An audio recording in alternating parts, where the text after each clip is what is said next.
उत्तर प्रदेश के मुख्यमंत्री योगी आदित्यनाथ के द्वारा सभी गौवंशों को संरक्षित कराने के लिए सभी गांव में स्थायी व अस्थायी गौशालाओं का निर्माण कराया गया, जिसमें आदेशित किया गया कि जितने भी आवारा यानी कहे जी कि घूमने वाले जो गौवंश हैं उनको गौशालाओं में संरक्षित कराया जाए। लेकिन आज की डेट में देखने को ये मिलता है कि शासन या प्रशासन के द्वारा लगातार आदेश जारी किए जाते हैं, इसके बावजूद भी आपको हर गली मोहल्ले में अन्य गौवंश देखने को मिलते हैं। हम बात कर लें बांदा जिला की, तो बांदा जिले में आप देखिए तो चाहे जिस गांव चले जाइए, चाहे जिस कस्बे चले जाइए, या बात कर लूँ शहर की, तो बांदा शहर में देख लीजिए आपको हर जगह अन्ना गौवंश देखने को मिलते हैं। हालांकि जिलाधिकारी के द्वारा आदेश दिया गया है कि सभी गौवंशों को गौशालाओं में संरक्षित कराया जाए, लेकिन इसके बावजूद भी इस पर कोई अमल नहीं दिखाया जा रहा है। तो आखिर ये किसकी लापरवाही है? हमारे साथ गौरक्षा समिति के बांदा जिला अध्यक्ष हैं महेश प्रजापति जी, तो हम उनसे बात करते हैं।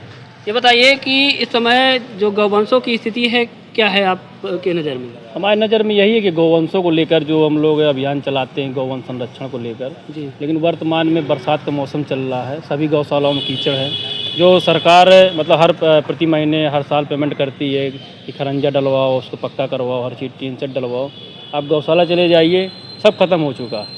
जहाँ टीन सेट था वो उड़ गया, पूरा खत्म। हम कई गौशाला गए हैं, तो कहीं ना कहीं ये गौशाला के नाम पे धन का बंदरबाट किया जा रहा है जिले के जिम्मेदार अधिकारियों के द्वारा। वर्तमान में किसी भी गौशाला में गौवंश संरक्षित नहीं, सिर्फ स्थायी गौशाला में गौवंश संरक्षित है, और एक दो हो सकता है अस्थायी में संरक्षित हो।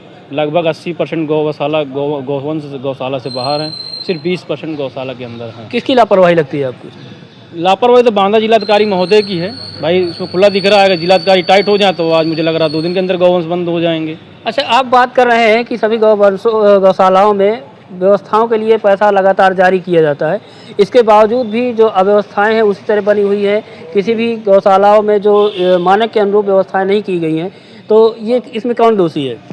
दोषी देखिए, इसमें ब्लॉक स्तर के जो अधिकारी होते हैं वो निर्माण के लिए पैसा देते हैं जी, और जो पशु विभाग होता है वो जो गौवंश के लिए 1500 रुपये प्रति महीना आता है वो उसको टैगिंग फॉरवर्ड करता पैसा। तो कहीं ना कहीं जब आप पेमेंट जैसे जाता है सचिव प्रधान के पास, ये जो गौशाला का होता है, उसमें कम से कम 40% पहले बंदरबाट हो जाता है कमीशनबाजी में। जब 60% बचता है तो गौशाला में जाता है, फिर उसको प्रधान खाता है। तो कहीं ना कहीं 40% या 50% ही गौवंश के पेट में जाता है, जो आज गौवंश पेट के भूख से मर रहा है। और कहीं ना कहीं गौवंश इस पैसे का सरकार पैसा दे रही, हर महीने पेमेंट आ रहा है इस समय में, लेकिन जो यहाँ के जिम्मेदार अधिकारी अगर थोड़ा टाइट हो जाए, थोड़ा कार्रवाइयाँ हो जाए तो लोग डरने लगें। डर का माहौल नहीं है। उत्तर प्रदेश गौ सेवा आयोग भी बनाया गया, उसमें अध्यक्ष भी बनाया गया, सब बनाया गया, लेकिन अभी तक कोई ज़मीनी स्तर पे कोई कार्य नहीं हो रहा। सिर्फ हवाबाजी फोटोबाजी होती है। लोग जो है लगातार इस पे पैसे खाने का प्रयास चल रहा है। गौशालाओं के नाम पर जो गौवंशों के खाने पीने के लिए व्यवस्थाओं के नाम पर जो पैसा निकाला जाता है, उसके जो इतना धनराशि आने के बावजूद जो गौशालाओं में जो गौवंश संरक्षित है उनकी स्थिति आज भी दयनीय बनी हुई है। तो क्या उनको मानक के अनुरूप उनको राशन पानी नहीं दिया जाता? वर्तमान में आज मैं अभी जसपुरा ब्लॉक के अंतर्गत ग्राम पंचायत गड़ोला में गया था। मैंने देखा कि गौवंश को मतलब संरक्षित तो कर दिया गया था, फिर उसके पैर आधे गपे हुए थे। मैंने उनको तुरंत कहा गौशाला से गौवंश को बाहर निकालो, इनको अभी चराओ, क्योंकि अभी अगर यहाँ पे रखोगे बरसात के समय तो गौवंश मर जाएगा। बाहर तो कहीं ना कहीं सुरक्षित है क्योंकि जंगल एरिया था। हमने उनको बाहर निकालो, रात में संरक्षित करो, जो किसानों को नुकसान न हो। फर्स्ट नंबर, जैसे धान क्षेत्र में जहाँ धान लगते हैं उस क्षेत्र में गौवंश पूरा खुला घूम रहा है।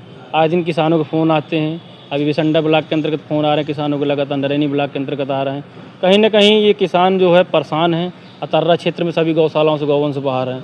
इससे को लेकर किसान मतलब एक सरकार की रीढ़ होती है। अगर किसान है तो सरकार है, अगर किसान वोट नहीं देगा तो सरकार कहाँ बन जाएगी? तो कहीं ना कहीं सरकार को भी इसमें नुकसान हो रहा है और कहीं ना कहीं सरकार की इसमें छवि खराब कर रहे हैं जिम्मेदार अधिकारी। हम चाहते हैं कि माननीय मुख्यमंत्री जी चिन्हित करके अधिकारियों के खिलाफ कार्रवाई करें। कहीं ना कहीं इसमें बहुत लापरवाही है। आप जैसे देखते हैं कि बुंदेलखंड क्षेत्र में हमेशा से अन्ना प्रथा की समस्या रही है। आज उत्तर प्रदेश के मुख्यमंत्री योगी आदित्यनाथ के द्वारा सभी ग्रामीण क्षेत्र हो या शहर क्षेत्र हो, हर जगह गौशालाओं का निर्माण कराया गया, लेकिन इसके बावजूद भी जो किसानों की समस्या है जो का तो बनी हुई है। आज भी किसान अन्ना प्रथा से परेशान है। काफ़ी ऐसे किसान हैं जिसकी जो फसल है पूरी तरह से जो गौवंश है नष्ट कर देते हैं। अब ऐसे में सवाल ये उठता है कि आखिर जो सरकार दावा करती है कि हम किसानों की आय दुगनी करेंगे, कैसे दुगनी होगी?